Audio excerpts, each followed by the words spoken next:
Sejak bulan Maret 1966, Partai Komunis Indonesia menjadi partai terlarang.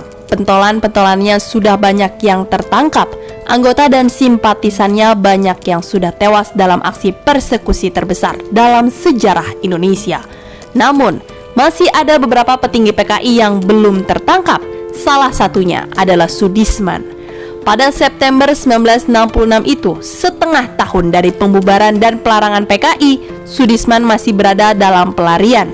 Kendati tahu partainya telah hancur lebur, namun ia masih berpikir bagaimana caranya memperbaiki PKI.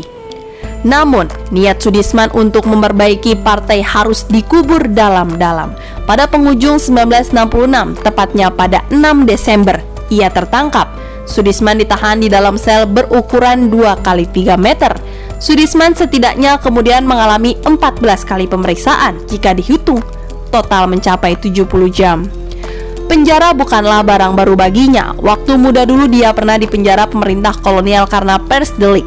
Kali ini tuduhan yang dikenakan padanya adalah menurut Harian Angkatan Bersenjata edisi 6 Juli 1967 adalah mempersiapkan kup Gestapo PKI dan usaha tertuduh menyusun kembali partai PKI. Tertuduh pada bulan Februari, Maret, April, Mei 1966 di daerah Jakarta Raya melakukan kegiatan yang bersifat merongrong, usaha pemulihan keamanan dan ketertiban. Soedisman tidak menyangkal keterlibatannya dalam G30S yang menculik dan membunuh para jenderal angkatan darat. Di persidangan secara terbuka dia mengatakan, "Saya sendiri terlibat dalam G30S, tetapi PKI sebagai partai tidak terlibat dalam G30S." Membela partai memang kewajiban kader dan bukan sekali ini saja Soedisman melakukannya.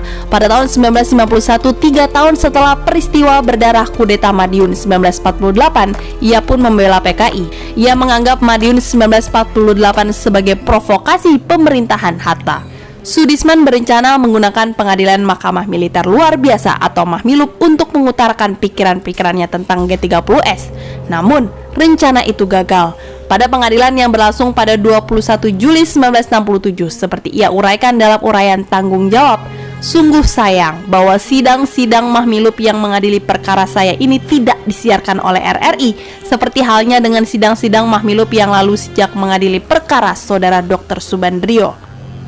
Baginya, gerakan yang tak melibatkan massa rakyat seluruh pendukung PKI se-Indonesia hanyalah sebuah avanturisme atau petualangan politik petinggi partai. Para petinggi PKI, kata Soedisman, tanpa mengindahkan ketentuan-ketentuan organisasi melibatkan diri ke dalam G30S yang tidak berdasarkan kesadaran dan keyakinan yang tinggi masyarakat.